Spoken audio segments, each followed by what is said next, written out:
وكفى وسلام على عباده الذين اصطفى أما بعد فأعوذ بالله من الشيطان الرجيم بسم الله الرحمن الرحيم اقرأ باسم ربك الذي خلق خلق الإنسان من علق اقرأ وربك الأكرم الذي علم بالقلم علم الإنسان ما لم يعلم وقال تعالى قل اهبطوا منها جميعا فإما يأتينكم مني هدى فمن اتبع هداي فلا خوف عليهم ولا هم يحزنون وقال تعالى ثم لتسألن يومئذ عن النعيم وقال تعالى فلنسألن الذين أرسل إليهم ولنسألن المرسلين وقال تعالى وإنه لذكر لك ولقومك وسوف تسألون وقال النبي صلى الله عليه وسلم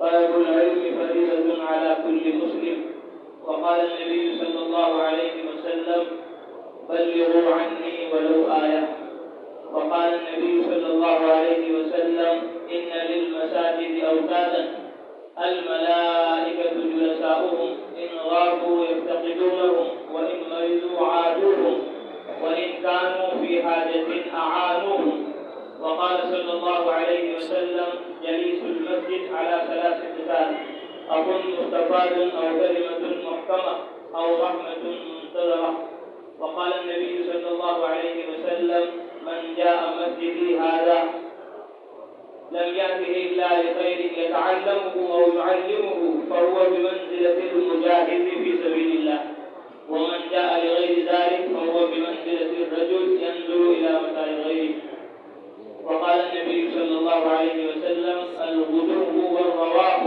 إلى المساجد من الجهاد في سبيل الله أو كما قال رسول الله صلى الله عليه وسلم. میرے بھائیوں دوستوں بزرگوں ہمارا یہاں سب کا جمع ہونا دعوت اور تبلیغ کے لیے ہمارا یہاں جمع ہونا علم نبوت اور کار نبوت کو سمجھنے اور سمجھانے کے لیے ہم سب کے سب انبیاء علیہم الصلوۃ والتسلیمات کی طرح منتخب ہیں. جس طرح نبیوں رسولوں پیغمبروں کو چنا گیا چھانٹا گیا علم الہی کے لیے علم نبوت کے لیے اسی طرح اللہ تعالیٰ نے ہم سب کا انتخاب کیا ہے علم نبوت کے لیے کار نبوت کے لیے. ہم سب کے سب مبعوث من اللہ ہیں اللہ تعالیٰ کی طرف سے پوری انسانیت کی طرف بھیجے ہوئے ہیں. یہ بات ہمیں خود بھی سمجھنی ہے اور ساری دنیا کے مدارس کے طلباء کو اور ساری دنیا کے انسانوں کو سمجھانی ہے. ہم سب مبعوث من اللہ ہیں ہم سب منتخب ہیں اللہ تعالیٰ کی طرف سے. سارے صحابہ اس بات کو سمجھتے تھے چاہے وہ صحابہ معروف ہوں چاہے غیر معروف ہوں یا آج کی زبان میں چاہے وہ چھوٹی جماعت میں ہوں چاہے وہ بڑی جماعت میں ہوں چاہے وہ نورانی قاعدہ پڑھ رہے ہوں چاہے وہ بخاری شریف پڑھ رہے ہوں کیونکہ سب کے درجے ہیں. تلک الرسل فضلنا بعضهم علی بعض نبیوں کے درجات ہیں ایسے ہی صحابہ کے بھی درجات ہیں. تو صحابی سب کے سب سمجھتے تھے اس بات کو. چنانچہ حضرت ربیع بن عامر رضی اللہ تعالیٰ عنہ جب تشریف لے گئے ملک میں تو جب ان سے پوچھا گیا کہ آپ کیوں آئے جو جواب انہوں نے دیا وہی جواب ہم سب طلباء کو دینا ہے بار بار دینا ہے اور سمجھنا ہے.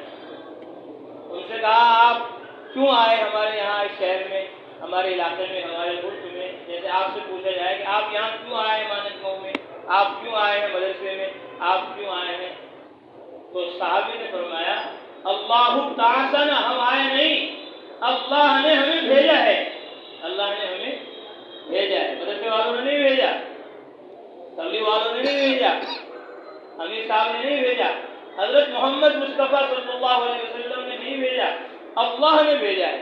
کیوں بھیجا ہے لنخرج العباد من عبادت العباد الى عبادت رب العباد تاکہ ہم لوگوں کو لوگوں کی غلامی سے نکال کر اللہ کی غلامی میں لے آئیں. ومن جور الادیان الى عدل الاسلام اور سارے باطل دینوں کے ظلم سے نکال کر اسلام کے انصاف کی طرف لے آئیں. ومن ضیق الدنیا الى سعتها اور دنیا کی تنگی سے نکال کر دنیا اور آخرت کی وسعتوں کی طرف ہم پوری انسانیت کو لے آئیں. اس کے لیے اللہ نے ہمیں بھیجا ہے اللہ نے ہمیں بھیجا ہے۔ اور پھر ایسی پیاری بات کہی کہ سونے کے پانی کے سے لکھے جانے کے قابل ہے، اور وہ بات ہمیں بار بار کہنی ہے۔ پھر یہ دعوت و تبلیغ جس کے لیے آج ہم یہاں آئے ہیں تو وہ کام ہمارے لیے آسان ہو جائے گا۔ کیا فرمایا؟ کہا ارسلنا بدینہ الی خلقہ لندعوہم الیہ، اللہ نے ہم سب کو بھیجا ہے، ہم سب کو بھیجا ہے، چھوٹی جماعت والوں کو بھی، بڑی جماعت والوں کو بھی، نورانی قاعدے والوں کو بھی، بخاری شریف والوں کو بھی، اور طالب علم کو بھی، اور معلم کو بھی۔ ارسلنا ساری امت کو، ارسلنا بدینہ اپنا دین دے کر بھیجا ہے۔ کہاں بھیجا ہے؟ سہارنپور میں، گنگو میں، کہاں؟ ہند سندھ میں نہیں، الی خلقہ اپنی ساری مخلوق کی طرف، چاہے وہ جہاں ہو۔ کیوں بھیجا ہے؟ لندعوہم الیہ، تاکہ ہم سب کو دعوت دیں اللہ کی، سب کو دعوت دیں رسول اللہ کی، سب کو دعوت دیں قرآن کی اور حدیث کی۔ تو یہ ذمہ داری ہے، جس ذمہ داری کو حاصل کرنے کے لیے اللہ نے ہم سب کو منتخب کر لیا، مدرسے کی چار دیواری میں جمع کر دیا۔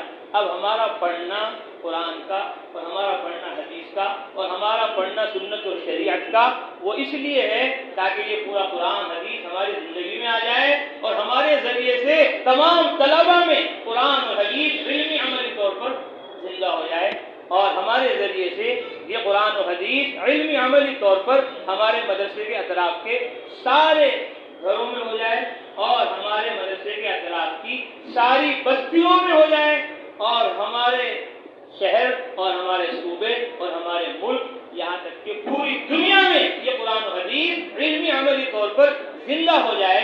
اس کے لیے ہم اور تم مدرسے کی چار دیواری میں آئے ہیں۔ اللہ فرماتے ہیں قرآن شریف میں، اقرأ بسم ربک الذی خلق، پڑھیے۔ اب یہ پہلی جو مجلس ہے کارگزاری کی ہے، قرآن شریف کی پہلی جو آیت ہے اس میں اللہ تعالیٰ نے کارگزاری بیان کی ہے۔ کیا بیان کی ہے؟ کارگزاری بیان کی ہے۔ قرآن کی شروعات، وحی کی شروعات اور ابتدا جو ہوئی ہے وہ کارگزاری سے ہوئی ہے۔ کس سے ہوئی ہے؟ کارگزاری سے۔ کارگزاری سے علم آتا ہے، کارگزاری سے عمل آتا ہے، کارگزاری سے بصیرت آتی ہے، کارگزاری سے کام کرنا آسان ہو جاتا ہے، کام کرنا آسان ہو جاتا ہے۔ تو کارگزاری سب سے پہلا قرآن کا عمل ہے۔ اقرأ بسم ربک الذی خلق، پڑھیے اپنے رب کا نام لے کر۔ رب کون ہے؟ اللہ نے کارگزاری سنائی۔ خلق، جس نے آسمانوں کو بنایا ہے۔ دیکھو کتنا بڑا آسمان ہے، کہیں سوراخ ہے اس میں، کہیں جوڑ ہے اس میں، کہیں پھٹن ہے اس میں، کچھ کمی ہے اس میں۔ جس نے اتنی بڑی زمین بنائی، اتنا بڑا سورج بنایا، اتنا بڑا چاند بنایا، کیسے کیسے پہاڑ بنائے، کیسے کیسے دریا اور ہوائیں جاری کی، کیسے کیسے مختلف قسم کے انسان اور مختلف مزاج کے، مختلف شکل و صورتوں کے، خلق الانسان من علق۔ اللہ تبارک و تعالیٰ نے کارگزاری سنائی۔ دیکھو آسمان خود نہیں بنا ہے، زمین خود نہیں بنی ہے، یہ علم دیا اللہ تبارک و تعالیٰ نے کس کے ذریعے؟ اس کے ذریعے بولو، کارگزاری کے ذریعے۔ اللہ نے کارگزاری سنائی اپنی۔ دیکھو ہم نے بنائے آسمان، افلم ينظروا الى السماء فوقهم كيف بنيناها، دیکھتے نہیں اپنے اوپر کیسے ہم نے آسمان کو بنایا۔ وزیناها، چاند لگا دیا، سورج لگا دیا، ستارے لگا دیے، روشن کر دیا ہم نے اس کو۔ وما لها من فروج والسماء بنيناها بأيد وإنا لموسعون والأرض فرشناها فنعم الماهدون۔ یہ کارگزاری اجمالی ہے، اور تفصیل بھی پورے قرآن کے اندر اللہ تبارک و تعالیٰ نے بار بار اپنی کارگزاری سنائی ہے۔ أفرأيتم الماء الذي تشربون أأنتم أنزلتموه من المزن أم نحن المنزلون أأنتم تخلقونه أم نحن الخالقون۔ یہ پورا قرآن آپ دیکھو گے تو اللہ تعالیٰ اس میں اپنی کارگزاری، اپنی قدرت کے مظاہر بیان کر کر ہمیں علم دے رہے ہیں توحید کا، ایمان کا اور یقین کا۔ تو کارگزاری یہ سب سے پہلا قرآن کا عمل ہے۔ اور جو آیت قرآن مقدس میں سب سے آخر میں نازل ہوئی ہے اس کے اندر بھی کارگزاری ہے۔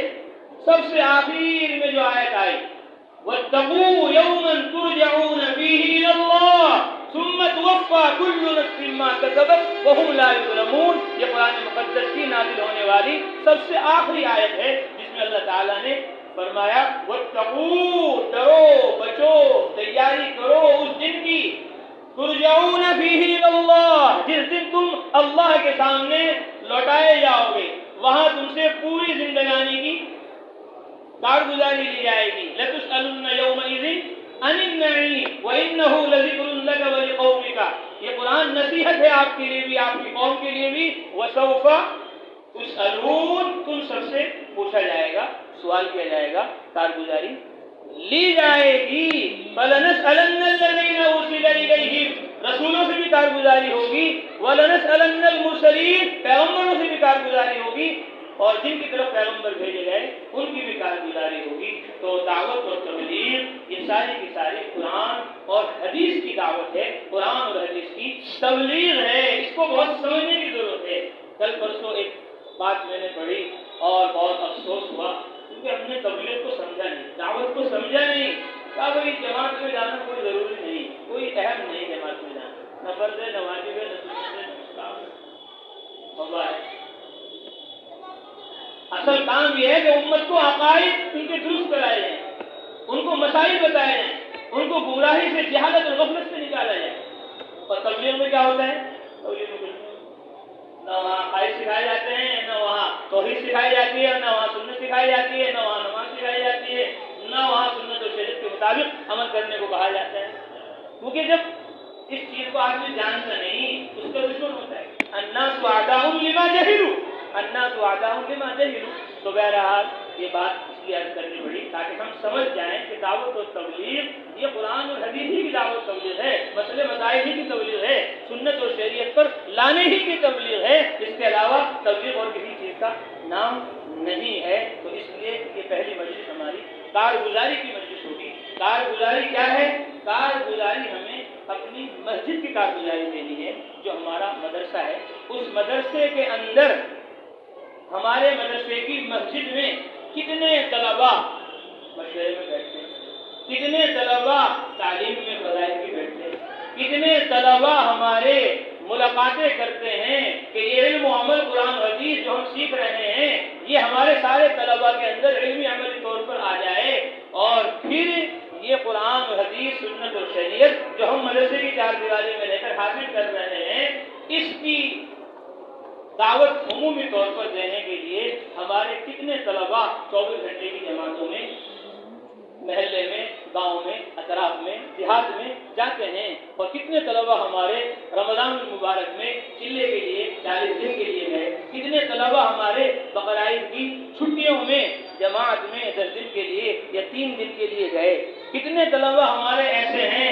کہ جو ہر ہفتے پابندی اہتمام کے ساتھ عمومی طور پر اپنے مدرسے میں گشت کرتے ہیں، اور گشت کر کر طلباء کو علم کی، عمل کی، تبلیغ کی اہمیت بتا کر ان کو مسجد میں جمع کرتے ہیں، اور پھر ان کی تشکیل کرتے ہیں کہ فارغ ہوتے ہی آپ کو 1 سال لگانا ہے، اور پھر دوسرا سال لگانا ہے، پھر تیسرا سال لگانا ہے، اور رمضان میں چلے میں جانا ہے، بقرعید میں چلے میں جانا ہے، اور پھر رات کو 24 گھنٹے میں جانا ہے، شہ روزہ میں اور سہمائی میں اور ششماہی میں شہ روزہ کی لگانے ہیں، جب بھی چھٹی ہوگی اس میں جماعتوں میں جانا ہے۔ تو یہ کارگزاری ہماری ابھی تمام مدارس کے طلباء کی ہوگی، اور پھر اسی طرح ہمارے طلباء جو علم و عمل کی دعوت اپنے مدرسے میں چلاتے ہیں پہلے گشت کے ذریعے، دوسرا گشت وہ گاؤں کی مسجد میں کرتے ہیں، وہاں جا کر لوگوں کو قرآن حدیث کے فضائل بتا کر ان کو قرآن حدیث سیکھنے اور سکھانے کے لیے، سارے عالم میں پھیلانے پہنچانے کے لیے تیار آمادہ کرتے ہیں۔ اس کو تبلیغ کی زبان میں دوسرا گشت کہا جاتا ہے، اور ایک گشت اپنا مدرسے کے اندر جو ہوتا ہے اس کو اپنا گشت پہلا گشت کہتے ہیں، اور دوسری مسجد میں جاتے ہیں اس کو دوسرا گشت کہتے ہیں۔ تو ہمارے مدرسے میں کتنے طلباء ایسے ہیں کہ جنہوں نے الحمدللہ تعلیم کے ساتھ ساتھ دعوت کی عظمت اور اہمیت کو سمجھا، اور اس قرآن حدیث کی دعوت کو لے کر رمضان میں انہوں نے ماشاءاللہ 5 چیزیں لگا دی، 10 چیزیں لگا دی، اور 5 طلباء ماشاءاللہ اسکول میں، کالجوں میں، یونیورسٹی میں پڑھتے تھے، جماعت آئی، اس نے تشکیل کی اور ان کو راہ خدا کے لیے تیار کیا۔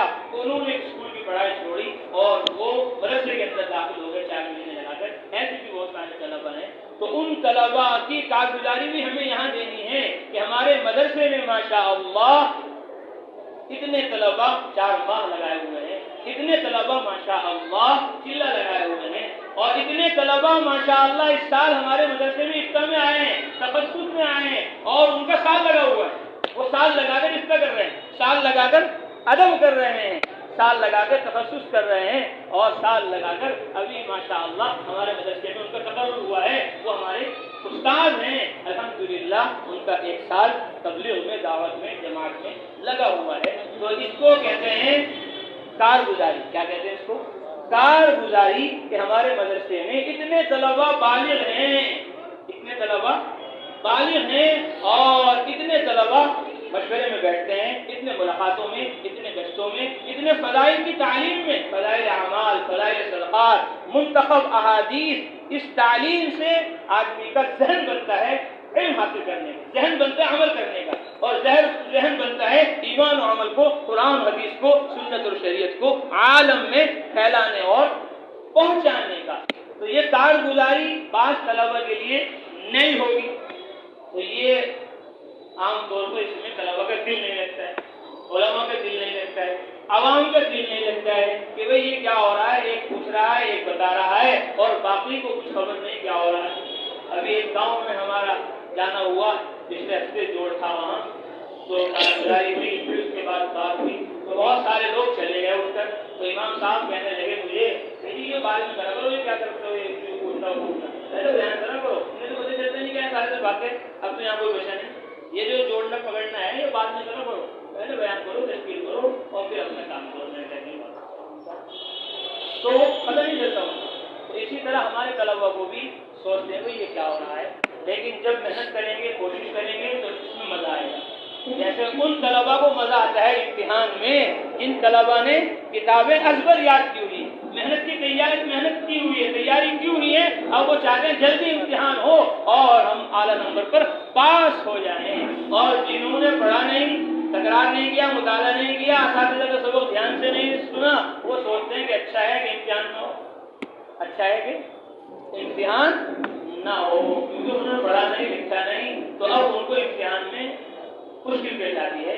ایسے ہی جو گشت نہیں کرتے، ملاقاتیں نہیں کرتے، جماعتوں میں نہیں جاتے، تو ان کو کارگزاری میں ایسے ہی گھبراہٹ ہوتی ہے، اور جو جاتے ہیں وہ سوچتے ہیں ہماری کارگزاری ہونی چاہیے کہ ہمارے مدرسے میں اتنی جماعتیں نکلتی ہیں، ہمارے مدرسے میں اتنے طلبا بیٹھتے ہیں۔ تو بہرحال ہماری دعوت اور تبلیغ جو ہے وہ ساری کی ساری قرآن کی اور حدیث کی ہے، اس کا ایک ایک عمل وہ قرآن اور حدیث سے مستنبط ہے۔ فرمایا واتقوا یوما ترجعون فیہ الی اللہ ثم توفی کل نفس ما کسبت وہم لا یظلمون۔ بچو، ڈرو، تیاری کرو اس دن کی جس دن تم رب العالمین کے سامنے لوٹائے جاؤ گے۔ ترجعون فیہ الی اللہ ثم توفی کل نفس ما کسبت، پھر تم میں سے ہر ایک کو جس نے جو کچھ کیا ہے اس کے اعمال کا پورا پورا بدلہ اور پورا پورا اجر اس کو دیا جائے گا، اللہ تعالیٰ فرماتے ہیں، اور وہاں کسی پر ظلم نہیں کیا جائے گا، ہر ایک کو جو اس نے کیا ہے اس کے مطابق اللہ تعالیٰ اجر عطا فرمائیں گے۔ اس لیے سب نیت کریں، ارادے کریں کہ انشاءاللہ قرآن سے، حدیث سے، علم الہی، علم نبوت سے ہمیں دعوت کو سمجھنا ہے، تبلیغ کو سمجھنا ہے، اور قرآن کے، حدیث کے ایک ایک جز سے، ایک ایک آیت سے، ایک ایک روایت سے ہمیں تبلیغ کو سمجھنا ہے۔ سمجھیں گے انشاءاللہ؟